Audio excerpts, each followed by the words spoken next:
पाप किसको लगा। काशी में प्रताप मुकुट नाम का राजा राज्य करता था। उसके वज्र मुकुट नाम का एक बेटा था। एक दिन राजकुमार दीवान के लड़के को साथ लेकर शिकार खेलने जंगल गया। डंडा घूमते घूमते उन्हें तालाब मिला। उसके पानी में कमल खिले थे और हंस किलोल कर रहे थे। किनारों पर घने पेड़ थे जिन पर पक्षी चहचहा रहे थे। दोनों मित्र वहां रुक गए और तालाब के पानी में हाथ मुंह धोकर ऊपर महादेव के मंदिर पर गए। घोड़ों को उन्होंने मंदिर के बाहर बांध दिया। वो मंदिर में दर्शन करके बाहर आए तो देखते क्या है कि तालाब के किनारे राजकुमारी अपनी सहेलियों के साथ स्नान करने आई है। दीवान का लड़का तो वहीं एक पेड़ के नीचे बैठा रहा, पर राजकुमार से न रहा गया। वह आगे बढ़ गया। राजकुमारी ने उसकी ओर देखा तो वह उस पर मोहित हो गया।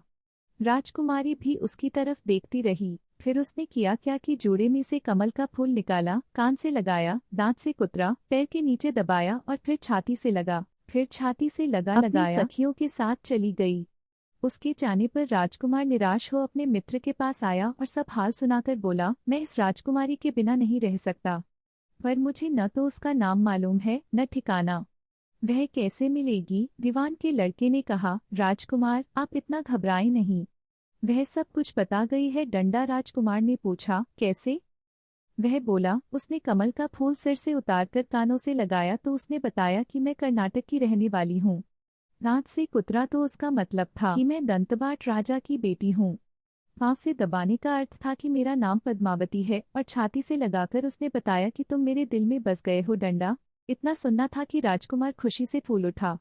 बोला, अब मुझे कर्नाटक देश में ले चलो। दोनों मित्र वहां से चल दिए। घूमते फिरते सैर करते दोनों कई दिन बाद वहां पहुंचे। राजा के महल के पास गए तो एक बुढ़िया अपने द्वार पर बैठी चरखा काटती मिली। उसके पास जाकर दोनों घोड़ों से उतर पड़े और बोले, माई हम सौदागर हैं, हमारा सामान पीछे आ रहा है। उनकी शक्ल सूरत देखकर और बात सुनकर बुढ़िया के मन में ममता उमड़ आई।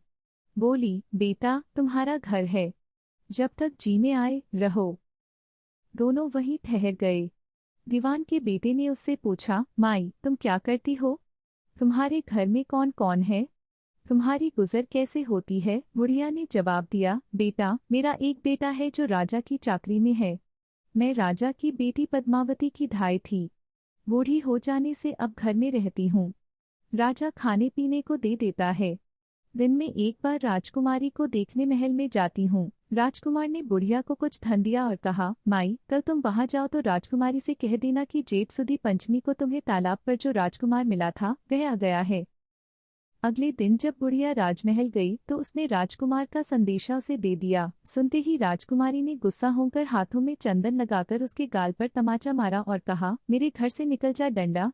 बुढ़िया ने घर आकर सब हाल राजकुमार को कह सुनाया। राजकुमार हक्का बक्का रह गया। तब उसके मित्र ने कहा, राजकुमार आप घबराएं नहीं, उसकी बातों को समझें। उसने 10 उंगलियां सफेद चंदन में मारी, इससे उसका मतलब यह है कि अभी 10 रोज चांदनी के हैं। उनके बीतने पर मैं अंधेरी रात में मिलूंगी।